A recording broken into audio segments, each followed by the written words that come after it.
Hey there, I'm Miriam, and today I'm going to give you a glimpse into my world. I'm 25 years old, and honestly, I hit the jackpot when it comes to family. We're a close-knit crew, always buzzing with love and teamwork. It feels like we're part of an incredible squad, always there for each other. Every evening, we have this family tradition where we gather around the dinner table. But it's not just about eating. It's our time to connect, share stories about our day, and help each other tackle life's challenges. It's amazing how a simple meal turns into a mini family conference. So, how was your day, Miriam? Mom asked, passing me the salad bowl. I smiled. It was great. I nailed that presentation I was so nervous about. That's my girl. Dad beamed, giving me a proud nod. My older brother, Ahed, chimed in. I knew you'd crush it. All that practice paid off, huh? Ahed's always had my back, especially with my studies. He's like my personal tutor and cheerleader combined. And then there's my sister, Isra, who keeps us laughing with her crazy stories. You won't believe what happened at work today, Isra began, her eyes sparkling with mischief. We all leaned in, ready for one of her wild tales. That's the thing about our dinners. You never know what stories will come out of it.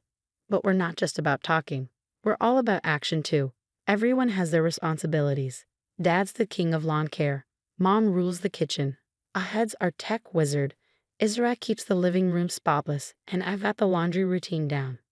Miriam, don't forget it's your turn to do the dishes tonight. Mom reminded me as we wrapped up dinner. On it, Mom, I replied, laughing as Isra nudged me. Need company while you scrub. That's the thing about chores in our house. They're never boring.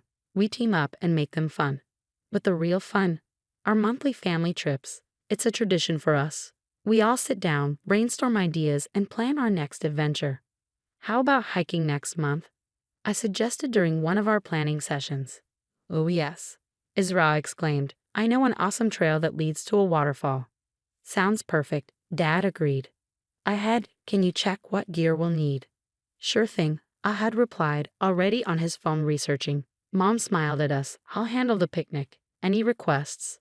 And just like that, we were all set, excited for our next adventure. Sometimes I sit back and realize how lucky I am.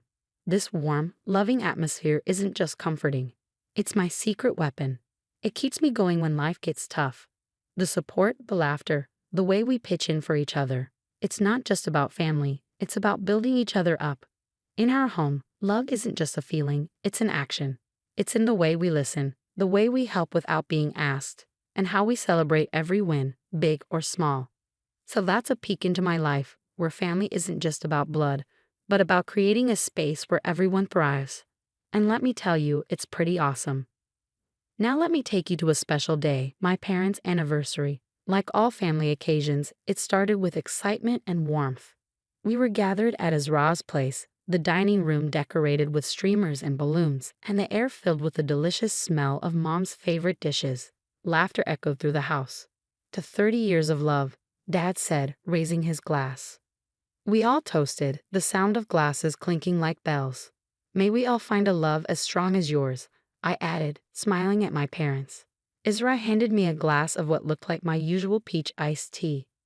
Here, I made this special for you, she said with a smile that, in hindsight, seemed a little off.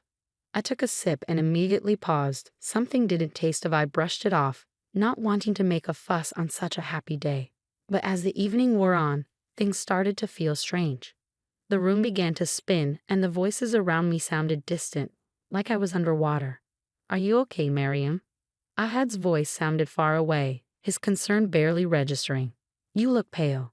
I tried to respond, but my tongue felt heavy, like it was stuck to the roof of my mouth. The last thing I remember clearly was Sarah's voice, unnervingly calm amidst the growing panic. We need to get her to the hospital.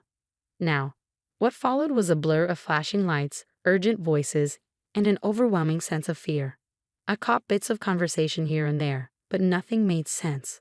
She's been struggling with severe psychological issues. She needs to be admitted, I heard Sarah say, her words slicing through the fog. What was she talking about? I wanted to protest, to tell them it wasn't true, but my body wouldn't respond. Then a new voice cut through the haze, sharp and clear. We found traces of an unknown substance in her bloodstream. This isn't a psychological episode. She's been drugged. The room went silent, the tension so thick I could feel it even in my clouded state. Sarah, what did you do? My mother's voice was a shaky whisper, disbelief and horror creeping in. There was a long, suffocating pause. Then Sarah, her voice trembling, spoke. I just wanted the inheritance. I thought if Miriam was out of the picture. Her confession hung in the air like toxic fumes, suffocating everything around it. Even in my dazed state, I could feel my family's world crumble. My father's voice, usually so strong, was shattered. How could you do this to your own sister?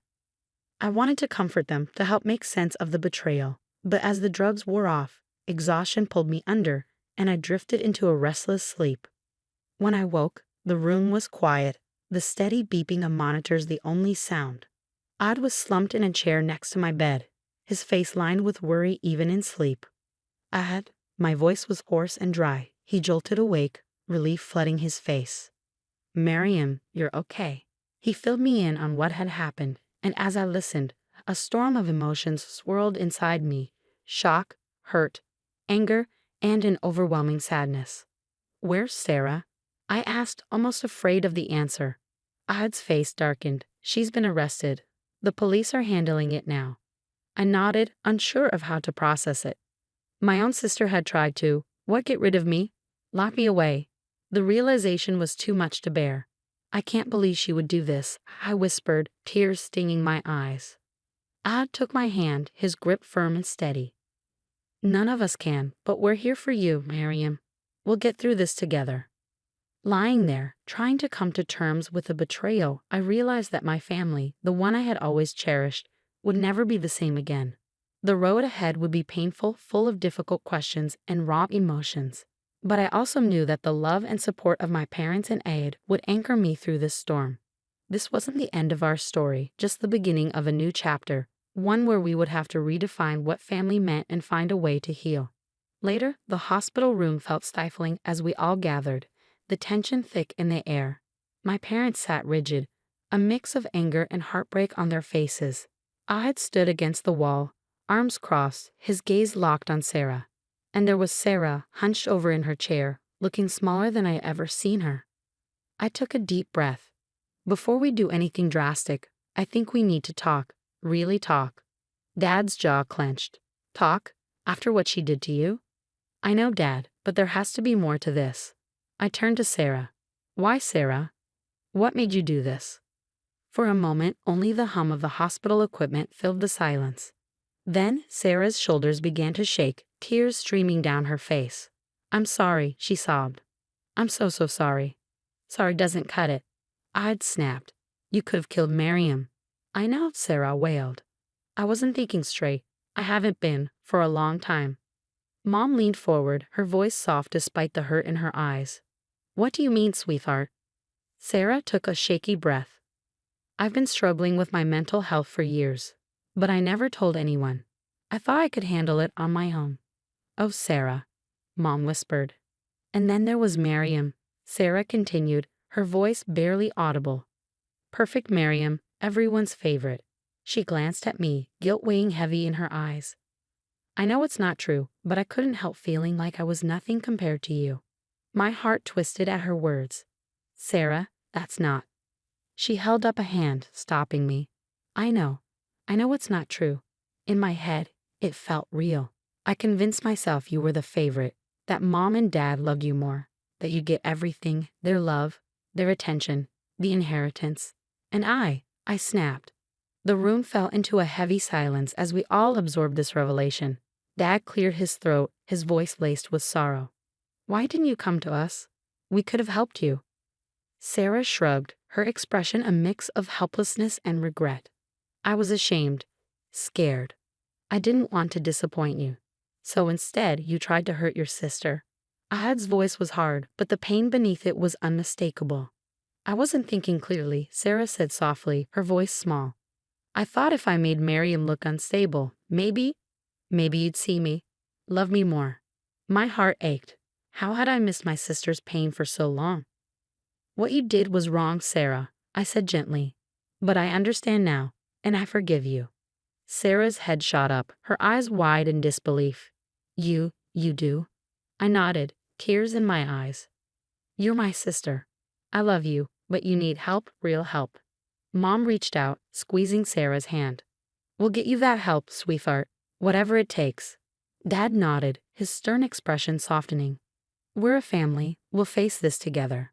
For the next few hours, we sat together, hashing out a plan.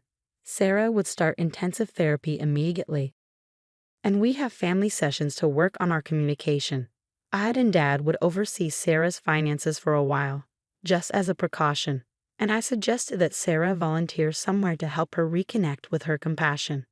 I'd like that, Sarah said, nodding. I want to make amends. As our impromptu family meeting wrapped up, I felt a glimmer of hope. The road ahead wasn't going to be easy, but we were facing it together.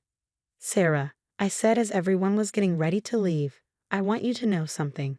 I've never thought of myself as the favorite. You're my big sister. I've always looked up to you, admired you. I'm sorry if I ever made you feel less than. Tears welled up in Sarah's eyes again. Oh, Miriam, I'm the one who should be sorry. And I am, I promise. I'll make this right.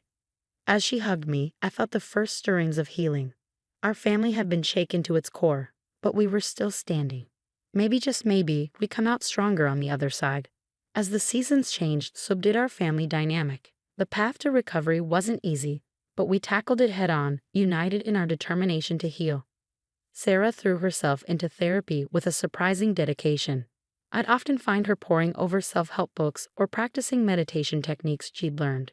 It was like watching a butterfly emerge from its chrysalis. Slow, sometimes painful, but ultimately beautiful. Miriam, Sarah said one day, her voice thick with emotion, I can't say sorry enough for what I did, but I promise I'm working hard to be better. I squeezed her hand. I know, Sarah. I see it every day. Our family sessions became the cornerstone of our healing. We laughed, we cried, we argued, but most importantly, we listened, really listened to each other, maybe for the first time in a long time. Sarah's volunteer work at the local community center breathed new life into her. She'd come home with stories of the people she helped, her eyes shining with purpose. I never realized how good it feels to make a difference, she confided in me one evening. As for me, I found strength I never knew I had. Forgiving Sarah wasn't easy, but it was necessary, not just for her, but for my own peace of mind. The story of Miriam's family has come to an end, but now I have a question for you. If you were in Miriam's shoes, could you forgive a family member who deliberately tried to harm you? What would it take for you to trust them again? Share your thoughts in the comments below. Your perspective could help someone facing a similar situation. If you found this story engaging, don't forget to hit that like button. For more thought-provoking content, subscribe to our channel. Your support helps us continue sharing stories that matter.